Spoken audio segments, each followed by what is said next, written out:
Welcome to the Dmitri Jegels show, the first episode. My name's Dmitri Jegels. I'm not Dmitri Jegels, but I am his son, and yes, my dad is here with me today. Da horen morgen san bonani dumelang to bela apshni klinches molalapo. Goedemiddag, good afternoon. It is afternoon. And it's an honor to be here and have my son interview me. Right, you have some questions? Yeah, so I'm sure all of you are wondering, where has my dad been over these years? And I think that's what we're gonna find out in this episode. So I think the last time you guys may have seen my dad or heard him was on the radio. I don't even remember. I was quite young in my dad's heyday. I think he was on B4 or Hot or something like that. But yeah, I'm just gonna hand it over to my dad. I think we can just kick off from the days of when you were on radio. Let's go from when Hot was still P4. No, I think I should start at when I started out in radio. No? Okay, so when I started out in radio, you weren't born yet. That was in 1983. So first of all, the show is geared at South Africans, Cape Townians, South Africans, and the South African diaspora. Of course, everybody else is welcome. In my heyday, as my last-born son just said, I was a radio announcer at, it was then called Radio Good Hope, Radio Goeie Hoop, and broadcast in two official languages of the country. Then it was only English and Afrikaans, even though we have all these other languages, and of course today we have 11 national languages besides sign language. But anyway, so 1983, in the heart of apartheid, I was working at my first job, which was at an insurance company based in Pinelands at the head office. And I found out that, so they had what you call flexi time. And I discovered that my colleagues would, some of my colleagues would come in very early, 7:30, and everybody else would come in by 8:15, 8:30. So if you came in early, you could leave early in the afternoons. So I wanted to miss the rush hour traffic, and so I came in very early one morning, and I found at least one colleague sitting there smoking his pipe. He could smoke those days inside the office, and I didn't used to smoke then. Having a nice cup of coffee and reading Die Burger, an Afrikaans newspaper, and not doing a stitch of work. But he had clocked in, and he was on company time, drinking his coffee, smoking his pipe, and reading the newspaper. I thought to myself, but okay, this is interesting. I think I'll start coming in early. And then I could leave early in the afternoons as well. So I would read both the Afrikaans and English morning newspapers, Die Burger and the Cape Times. No blogging, no internet in those days. It was a good 9, nearly 10 years before the internet, the advent of the internet. So one morning, paging through, I don't know which newspaper it was. The ad was in both newspapers, I think. There was an advert calling for auditions, people to do auditions at the SABC, because this radio station, Good Hope FM, was looking for announcers. I thought, oh, this sounds like fun. In those days, there was a radio show called, television sitcom called WKRP in Cincinnati. And I had quite liked that sitcom, and it sounded like it would be a lot of fun, to work at a radio station. And so I applied. Um, then I got a phone call from the station manager, Nico de Kock, and promptly was interviewed, both in English and Afrikaans, to see if I could speak English and Afrikaans in the first place fluently enough for radio, and what my grasp of the languages was like. And so I passed that first one. Then I was invited to come in and do a voice test.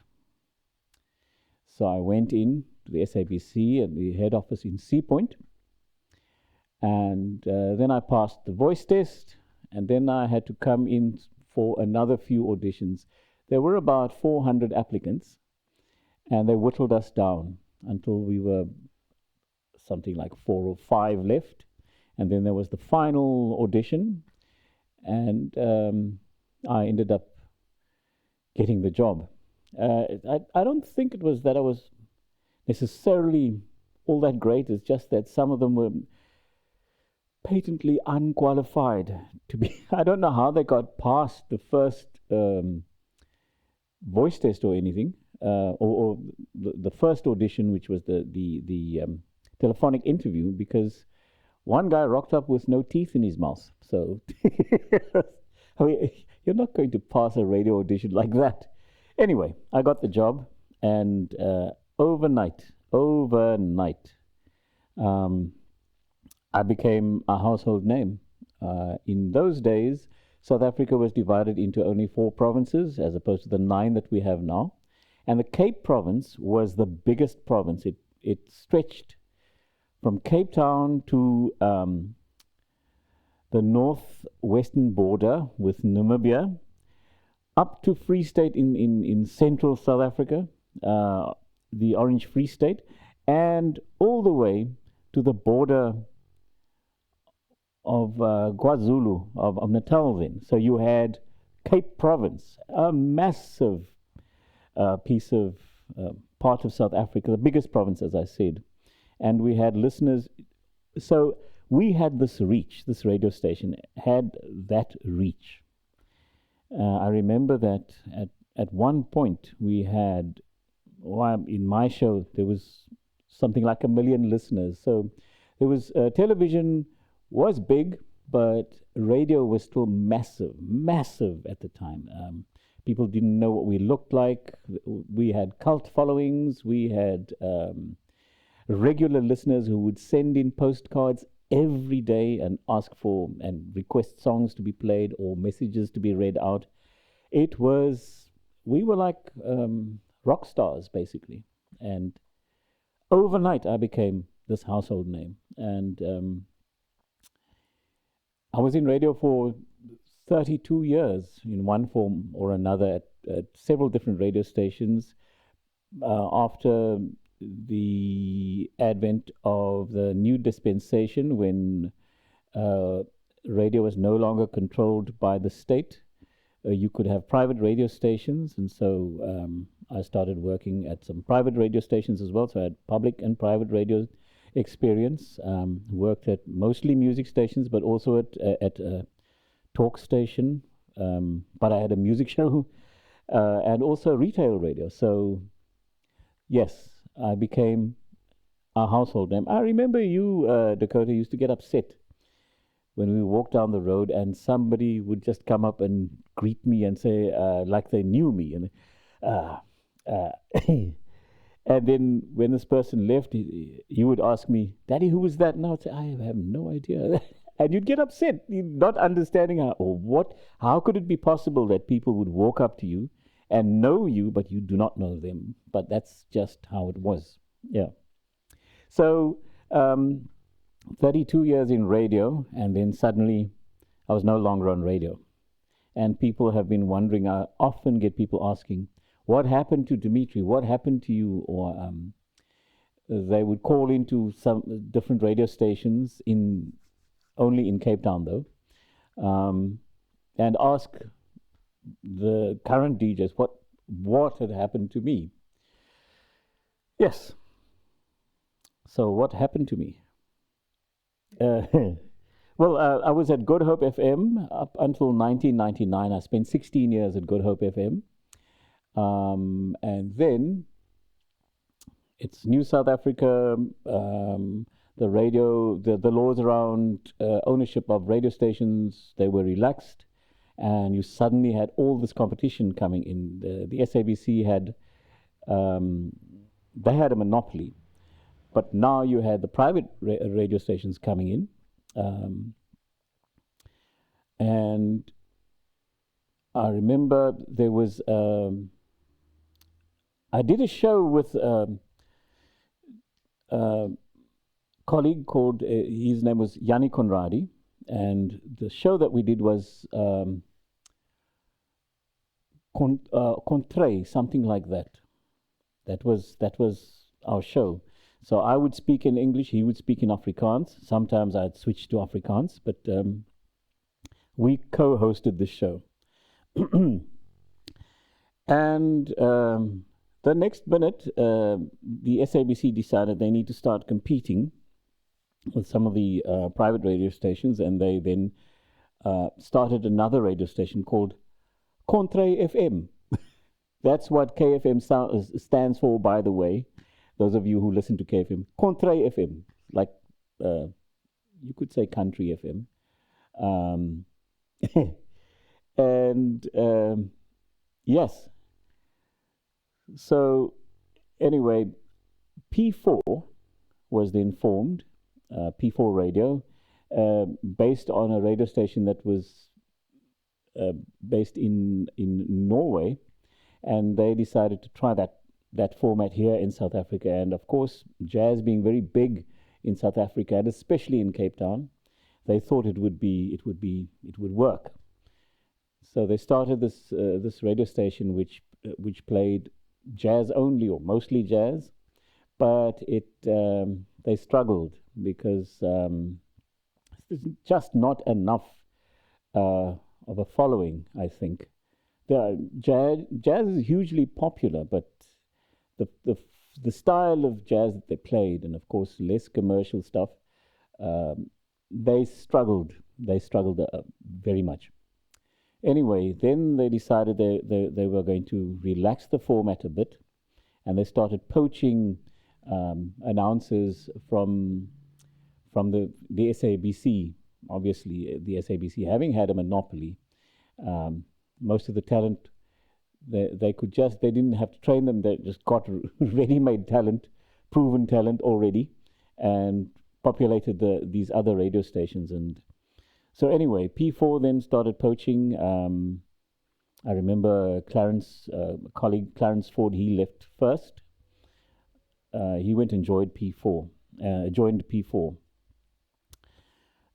Yeah, there's another story about. I've just got. Yeah, I'm going off on a tangent here. I think what we are going to do is we'll have separate episodes, and of course, please let us know what you want me to elaborate on. But so I'll just fast forward. Maybe we should even talk about my first job, because that was a very interesting part of my life when I discovered how things were working in this apartheid system. Anyway, so from Good Hope FM, 16 years I spent there, and then the other 16 years I spent at several other stations. So the longest time in radio for me at one place was at Good Hope FM. And then after that, it was P4. P4 then changed into Heart, and I joined Heart. And then from Heart, I went to Cape Talk. And from Cape Talk, I went to Smile FM. Smile FM I was actually on the team that started this new radio station called Smile FM. And so my last 2 years of broadcasting, 2013 and 2014, that was spent at Smile FM. And very interestingly, in that year, so I had gone back to university in 2005. I had seen then already. During this whole time, Manenberg's was up and operational. Yes, Manenberg's Jazz Cafe. We opened it. It was myself and Clarence Ford, Leslie Adonis, and a fourth partner. We opened Manenberg's Jazz Cafe in 1994. So I was still at Good Hope FM at the time. I would still be at Good Hope FM for another 5 years.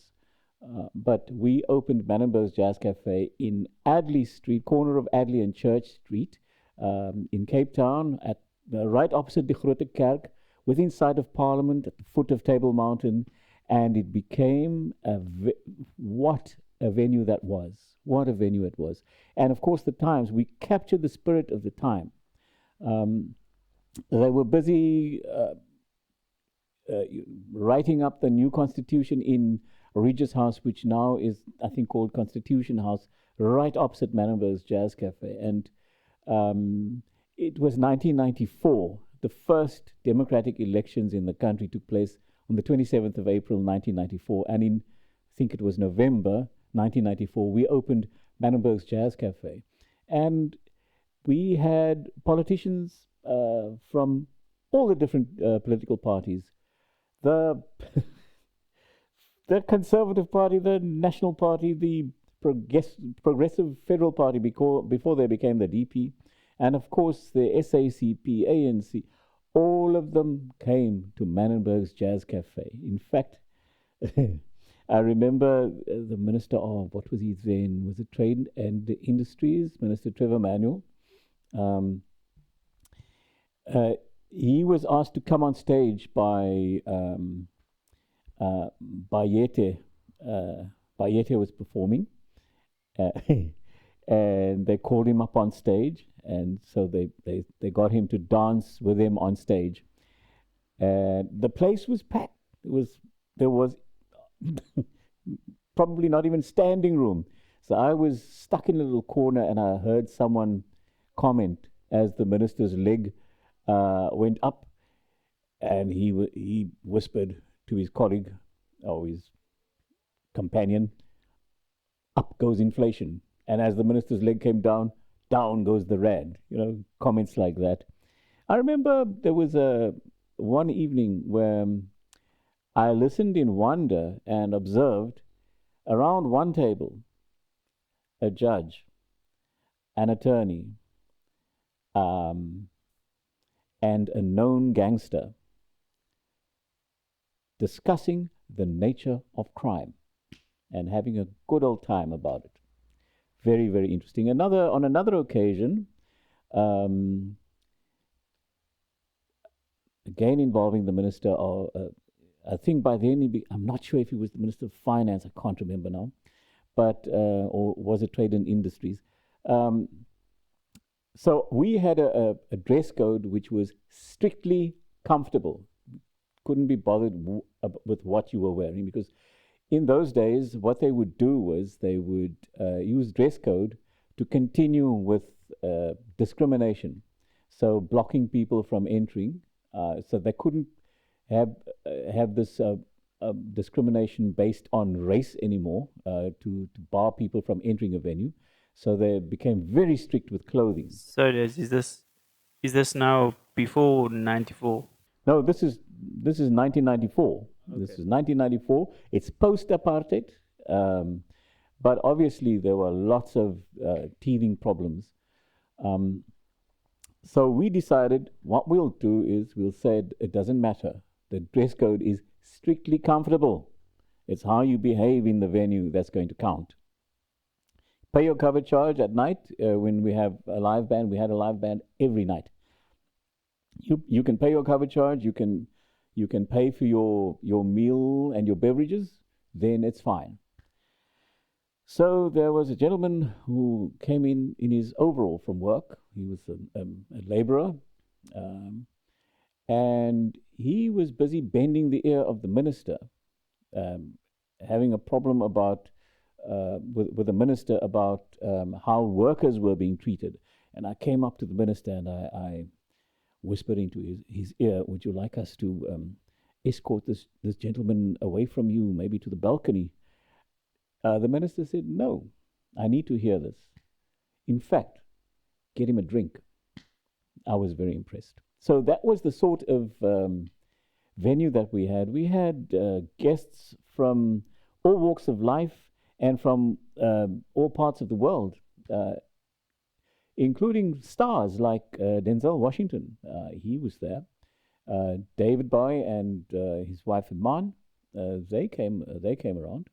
Um, just to name a few, um, what a venue that was! And we closed in 1997. We had lots of problems with certain neighbors.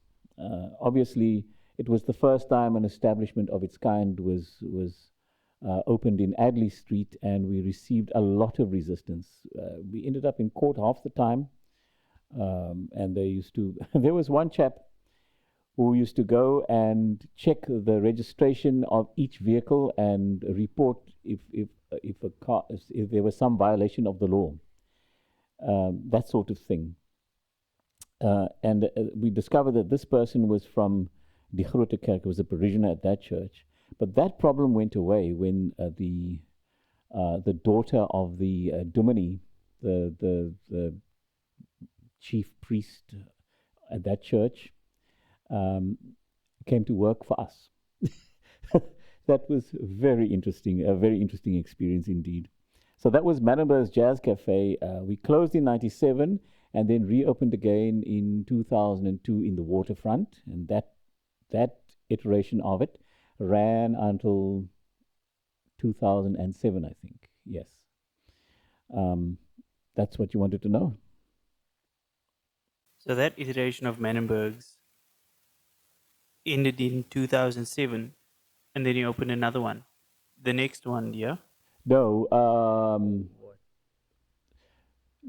we were at the Clock Tower Center. We were in one section of the Clock Tower Center for about 3 years, and then we moved within the Clock Tower Center, but to a slightly bigger venue. Oh, yes. Okay. So it was basically Manenberg's Jazz Cafe 3, but there wasn't a break as there had been between 1997 and 2002. That was a 5-year break. In this one, it was just the break long enough to allow for construction. Then the waterfront changed ownership, and they did not see their way clear to allow us to carry on with a lease. We didn't own the building, so that was sad. In fact, I went to a music venue in what was it? The G Spot in Epping Industria, and I was at the garage I had to draw money or something, and then go along to the G Spot, which was a nightclub. They also featured live music, but not the kind of venue that Manenberg's Jazz Cafe was. And for instance, they allowed smoking in the entire venue, whereas we complied with the law at Manenberg's Jazz Cafe, which didn't allow smoking in the entire venue. You had to have a specially demarcated area. Anyway, so at this garage, this gentleman came running at me. He appeared to be of African descent, but his accent was foreign to me. Yeah, it sounded like a Spanish accent to me.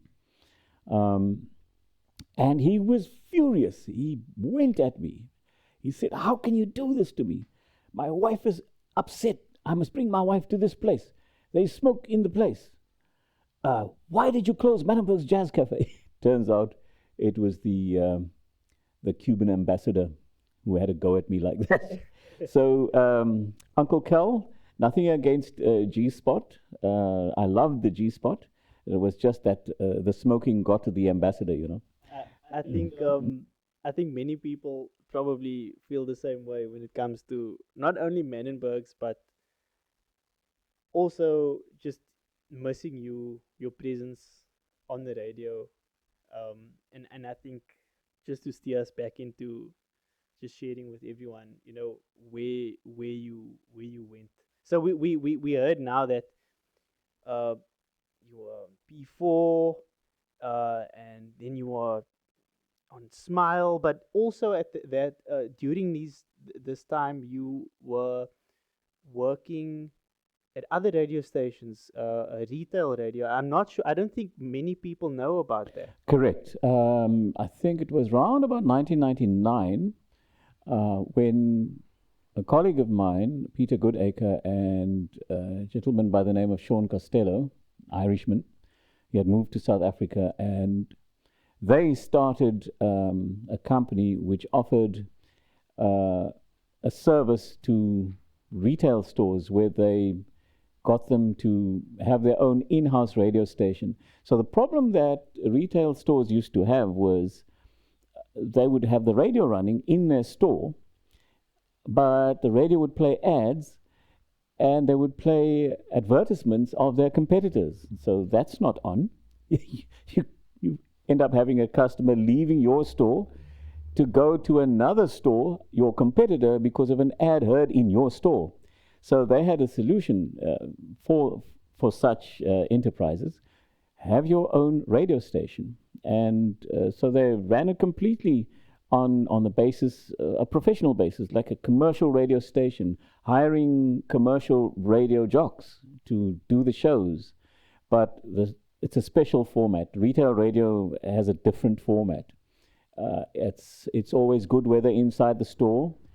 You certainly can't give any time checks, and there's always good news, and everything is fine and beautiful and blissful, and it's a good time to be shopping, and you want to lengthen your time shopping because it's such a wonderful place to be in the store.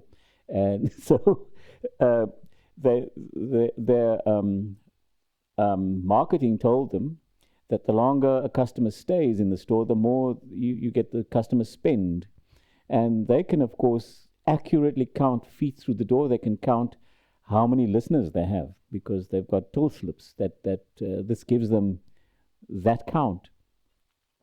So I ended up with a gig at a retail radio station, which ran alongside from 1999 right through. Would you say which station? Was that the one was Sound of Ackermans, and then later on, when I was studying at UWC, I got a breakfast show at Feel Good FM, which is the Pep Store's.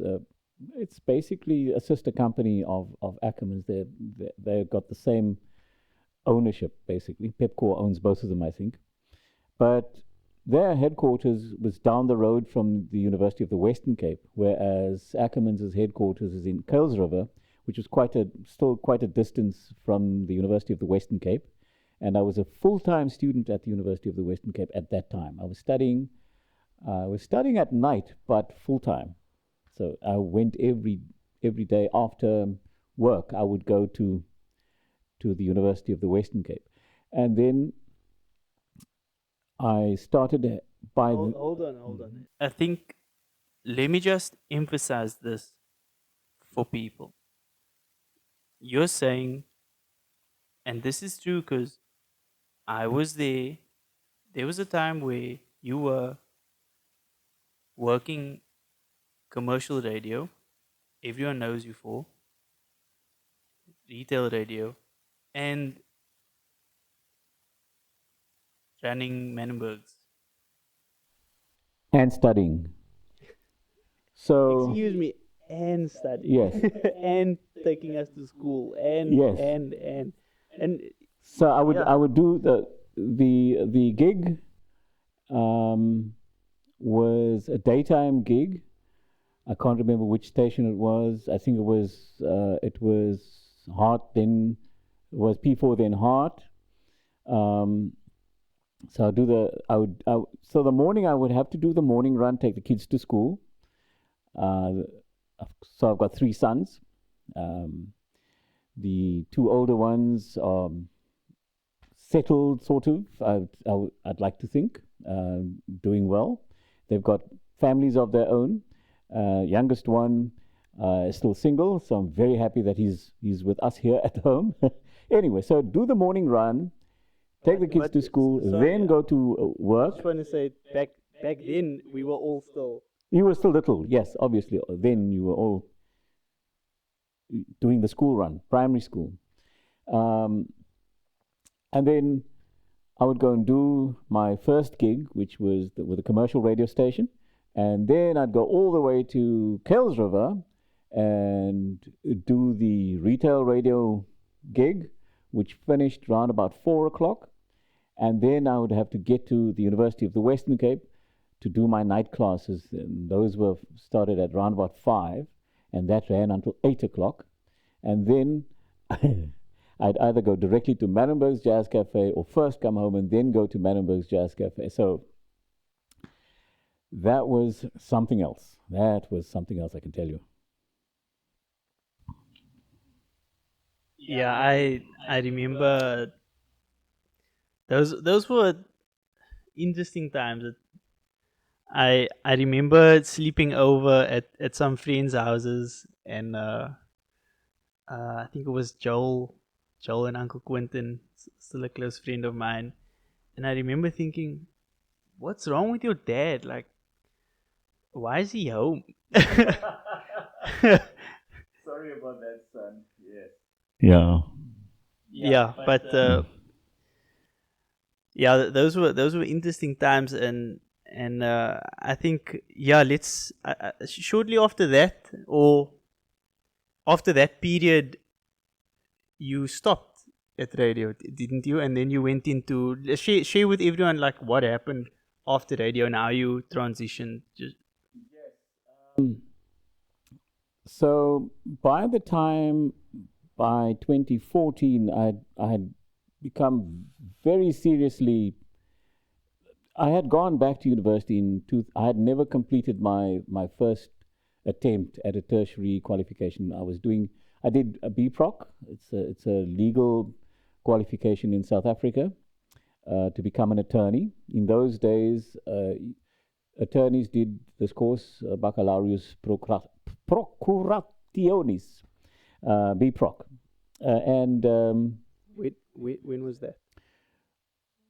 that was straight after school.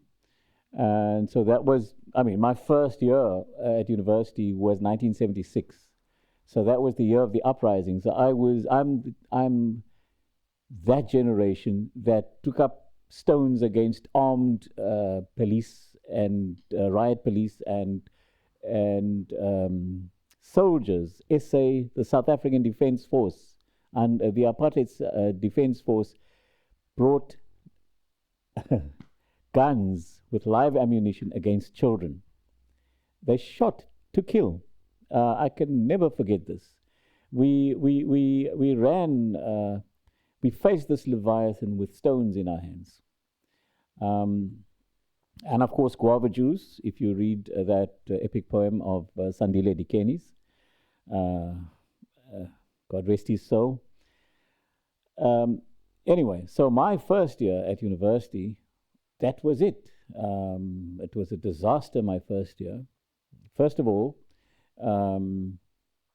I only found my voice 6 months in after June 16. Then I decided I'm not keeping quiet in this class. I was one of maybe 3 blacks in the class at the University of Cape Town. That bastion of colonialism and the perpetuation of white monopoly capital, to use. Anyway, the big thing though is that I also fell in love for the first time. And what did I know about love then? I was 16 or 17, and the girl broke up with me in October because I was too immature, obviously. So I failed everything except languages. The language aspect of the first year course, and so that was a major disaster. And then in subsequent years, I became more and more disillusioned with law. I had a debate with my constitutional law lecturer, who then went on to become Judge Dennis Davis. And I argued with him that how is it possible that I could be found guilty of treason in this country when I didn't have the vote? And he didn't really have an answer for me on that. And Eventually, I dropped out. With hindsight, it wasn't the right thing to do. But already then, I would be sitting in Jagger Library at UCT, which is the arts library, going through books by Noam Chomsky on linguistics. I simply devoured it. I loved it. Instead of sitting in the PDR law library, where I was supposed to be, looking up, doing case studies and what have you. No. Anyway. In 2005, yes? So surely that's just alluding to, even though you didn't finish your law studies at UCT, that surely was foreshadowing to the future of you picking up your studies again and going into this next phase of life, which I'm sure you're about to talk about after radio. I hated the fact that I did not complete uh, that qualification. My father, he had been paying for it. My father died at a very young age, age of 49, and he had been paying for my studies. And so obviously when I went back, in 2005, I decided I'm going to go and study, and I want to do linguistics. So I just walked in at the beginning of the year at the University of the Western Cape. During the registration, the last weekend to register, I had interviewed somebody from UWC a week or two before that, and I thought, I'm going to do this now. So a young man by the name of Quentin Williams, who's now Professor Williams, by the way, assisted me. So I enrolled.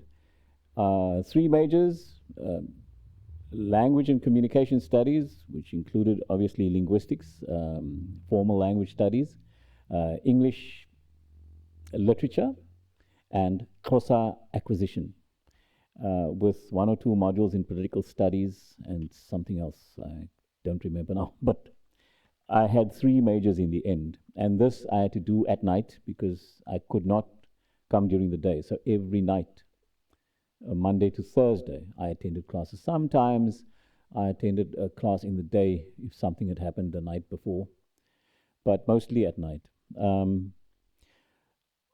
I found that I would get a rebate, 50% discount for every A that I got, for every distinction.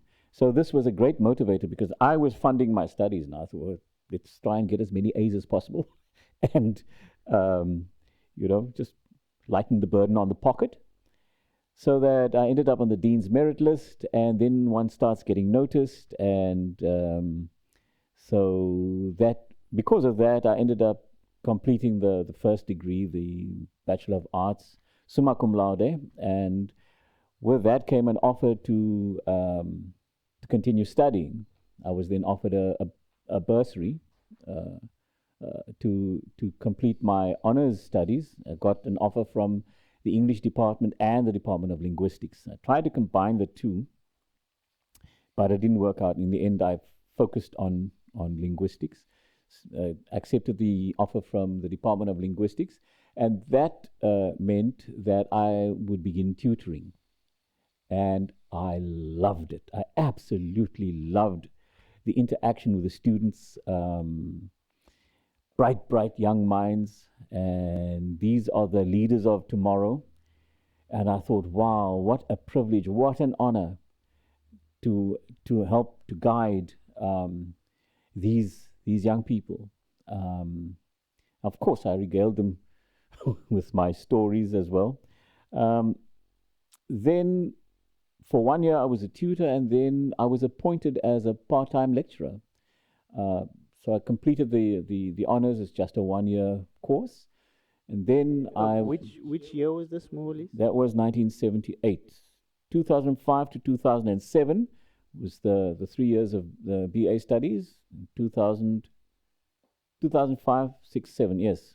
2008, my honors year, and then I then won a scholarship which would fund my master's and most of my PhD studies. Unfortunately, that partnership came to an end while I was in the middle of my PhD studies, but Um, so it was a collaboration between the University of the Western Cape and VLIA, die Vlaamse Inter-Universitaire Raad, Flemish Inter-University Council, something like that. So they jointly funded my master's and gave me a stipend, and I got this part-time job, so I could start paying my bond again. And I so enjoyed the interaction with the students. I had told myself I would never teach because I saw what teaching had done to my father. My father got sent from pillar to post, moved all around the country. He was in internal exile, having been a thorn in the side of the authorities. And he wanted to teach in Cape Town, but they would not allow him to teach in Cape Town.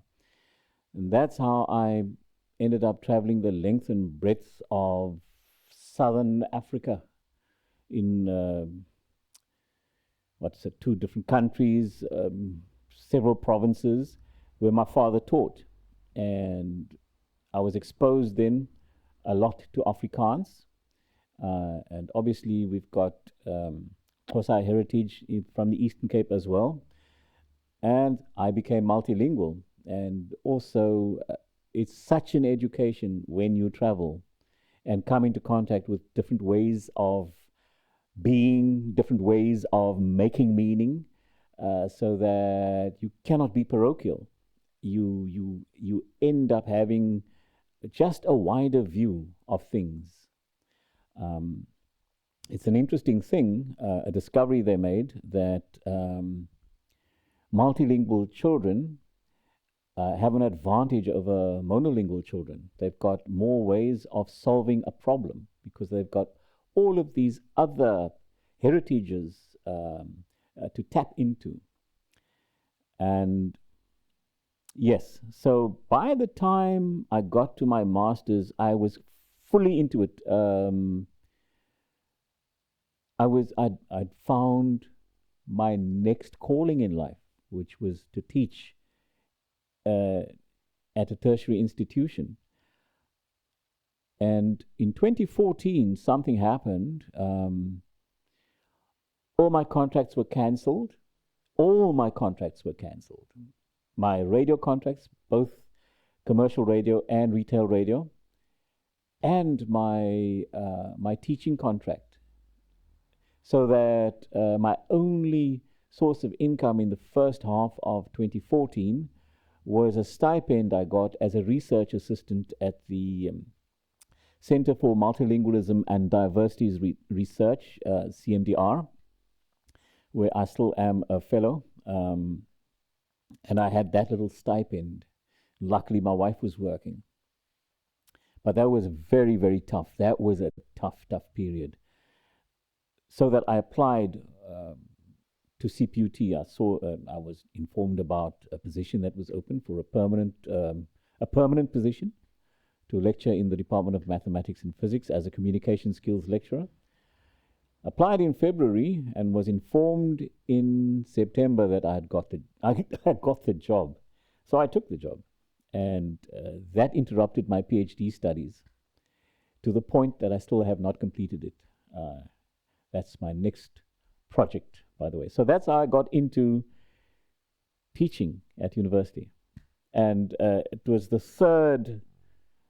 my third career. The first one was at this financial insurance company. The longest stretch then was radio, a full-on career in radio. And then I became an academic, which now I actually find myself coming full circle, isn't it? You are not an academic anymore, or are you? You're not at CPUT anymore. I don't think you can stop being one. I am still participating in research projects. I sometimes contribute at CMDR. There are a few projects that I would like to do with those colleagues. The problem with is that when you hit 65 in South Africa, you have to retire. My poor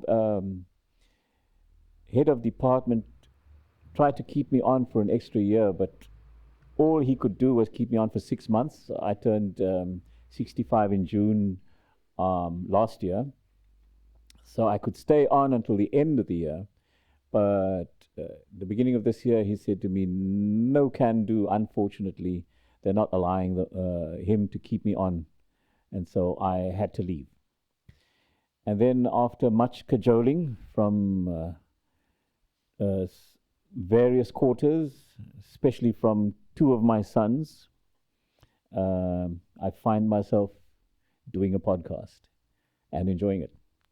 Maybe you want to know something specific, you want me to concentrate on something, tell more about what happened at some point, let us know in the comments. Yeah.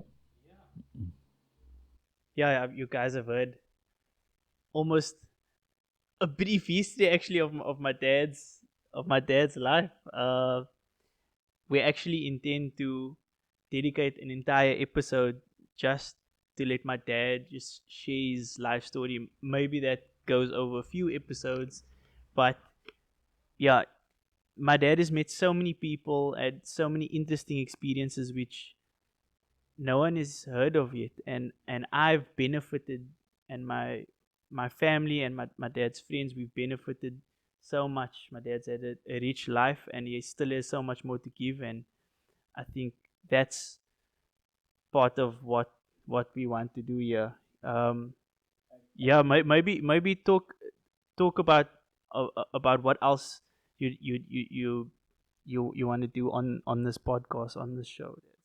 Certainly, what I really enjoyed in radio, I really enjoyed the interaction with the listener, and of course with guests that would come in, because that was always exciting. It's different every day, and I had guests from all walks of life, uh, from President Mandela to